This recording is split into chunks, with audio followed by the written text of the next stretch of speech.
popular prophetic codes is the code of GAZING. That's prophetic code number 2. This prophetic code is engaged over and over in daily prophesying, and it enhances forensic prophecy or prophetic accuracy. In most cases, prophets begin with this prophetic code before switching over to pick any other prophetic code for their engagement. Let us look at John chapter 1 verse 47 for finding. Jesus saw Nathanael coming to him and said of him, "Behold, an Israelite indeed, in whom there is no guile." Nathanael said unto him, "Where do you know me?" Jesus answered and said unto him, "Before Philip called you, when you were under the fig tree, I saw you." This is beyond the seeing with the physical eye. When Nathanael was coming, and the Bible says Jesus saw him coming, invariably, Jesus looked intently at him. The word translated as Jesus saw Nathanael, here from the Greek, is the word Idah. And this word means to set your heart upon something, or your eyes upon something, or to fix your heart at something or your eyes on something intently, to closely observe something. It also talks about to perceive something or to discern something. So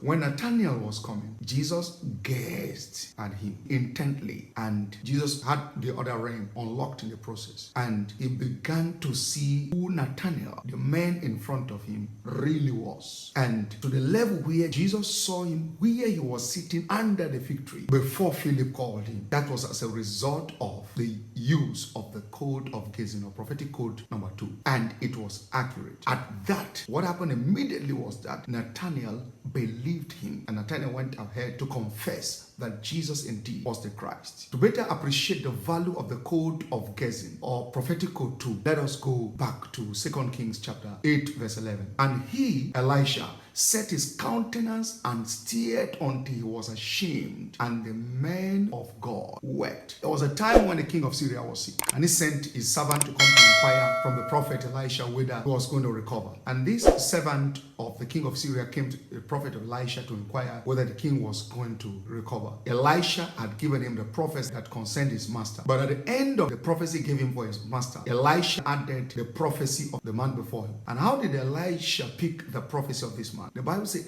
Elisha stared at him until the man that he was staring at became ashamed of himself. Then next, the prophet began to weep. Verse 12. "And Hazael said, Why do you weep, my Lord? And he answered, Because I know the evil that you will do unto the children of Israel. Their strongholds you will set on fire, and their young men will you slay with the sword, and will dash their children, and rip up their women with child." When the prophet Elisha gazed at or stared at this man, he looked past the physical realm, he looked past the man in front of him, his spiritual eyes got opened, and he began to look into the realm of the spirit and began to figure out or pick or watch the movie of the manner of the life this man was going to exhibit as a succeeding king of the king in question. So he saw how that this man, after succeeding his master, this man was going to have an evil plot against the people of Israel. And when the prophet saw that and knew for sure this thing was going to happen, the prophet began to weep for what was going to happen in the future. He was not weeping for the man before him. He was weeping for the children of Israel in the future. And he disclosed to this man exactly what he was going to do to the people of Israel the moment he succeeds as the king of Syria. So this is it. The prophetic code of GAZING has a technicality with which it is being operated. It employs the prophetic sense of sight for its operation. It begins with you using your physical eyes to steer in a particular direction or gaze in a particular direction. Sometimes you stare at the very object of your prophecy, and as you stare intently on this object, because your prophetic sense of sight has been activated, and depending on the level of your seeing, I had disclosed in one of my videos that we have 4 stages of seeing. Depending on the stage of seeing that you are currently operating on, you'll be able to stare at the object of your prophecy. As you stare at it intently, you'll begin to look past the object that you're staring at to the spiritual surroundings of this object. And by permitting or accessing or hacking into or logging into or plunging into the spiritual surroundings of the object that you are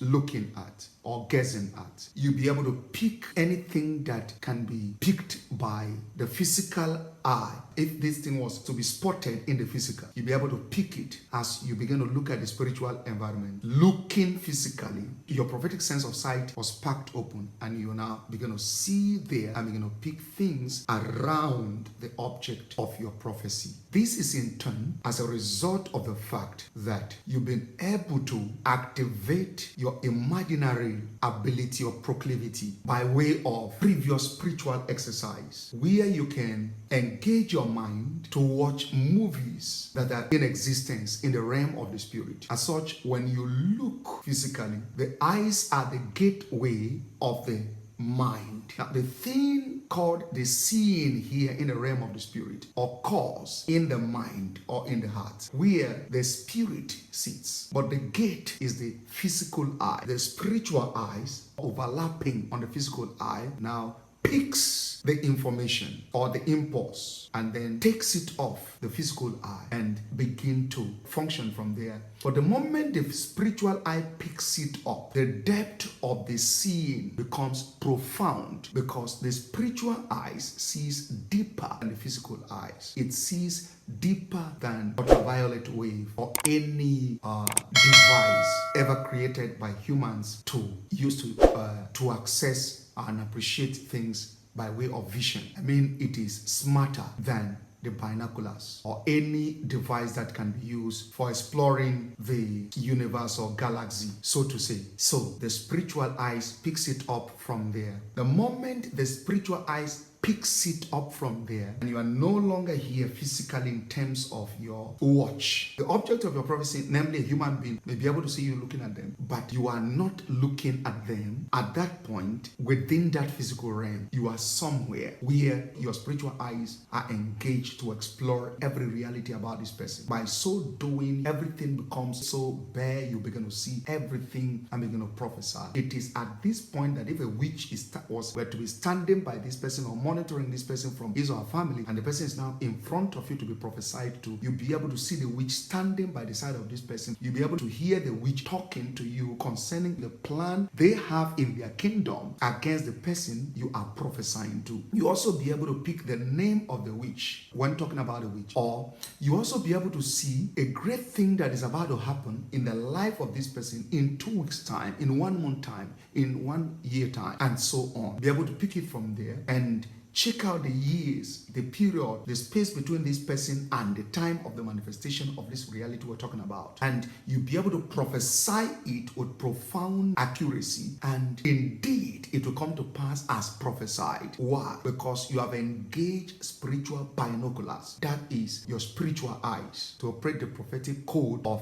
gazing. The next thing about this prophetic code is that aside looking at the object to be prophesied to, there are occasions on which I'm prophesying. I'm looking in this direction, maybe prophesying to someone else, and someone is standing behind me. And instead of looking at the case of this person, I discover that I'm looking at everything in the life of the person behind me, and I'll turn back to you.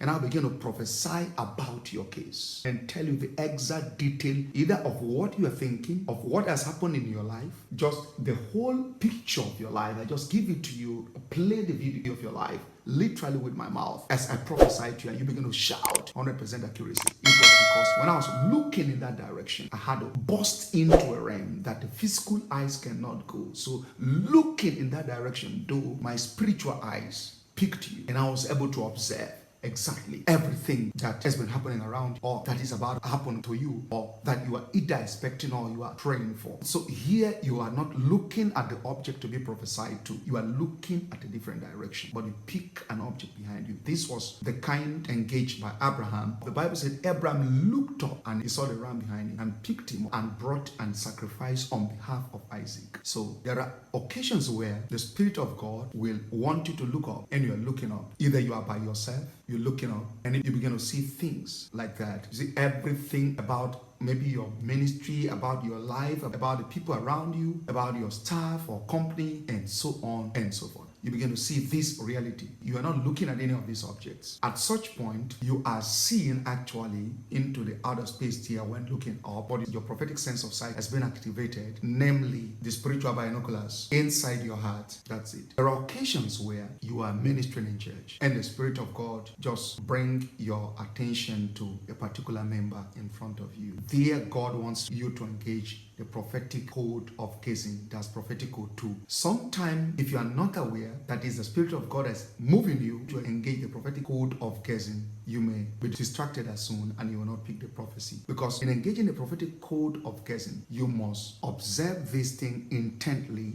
before traveling into the realm where you begin to see the realities surrounding the person in quote or object in quote. The third way to engage the prophetic code of gazing, which happens to be prophetic code number 2, is when you are alone, you are not looking at anything physically, but inwardly your mind is fixed upon something and you begin to look at it with your inner eyes right there. You start thinking of this person until you begin to see everything around this person. If this person has a particular sickness in their body, you will see it there under this atmosphere. You begin to imagine this person until you enter that realm where everything about this person becomes explicitly opened and accessible to you, and you look up everything from that realm, and then you come back, call this person and say, come and see me. And the person comes to see you and you start narrating everything about their lives. And the person asks you, how come you know all this? As if somebody came to your office, maybe since you're the pastor, and they have people that are close to you that happen to know them. So this person came to narrate the secrets of their lives to you. It's nothing like that. It was because you engaged the prophetic code of gazing by way of imagination about your members, or there are occasions you didn't actually pick this person on your own. But in your mind, the Spirit of God highlights this person. The Spirit wants you to be focused on the case file of this person. Take your time, leave every other thought, give attention to this until the secrets the Spirit of God wants to excavate to you as a prophet or expose to you as a prophet related to this person will unwind in your mind. And when you come up and call this person and say, this is exactly what has been happening with you or who you are, the person will be shocked. Sometimes, if the person is an evil person, they will surrender immediately for fear because they don't know how you come about this secret. They know that for you to have come about this secret, it means that there is something supernatural about your essence. That's a secret of the engagement of the prophetic code of gazing. So every prophet must a kind of exercise their physical eyes to the level where the physical eye have been linked with the spiritual eyes, and hence linked with the heart, and hence linked with the heart of God. As a result, it becomes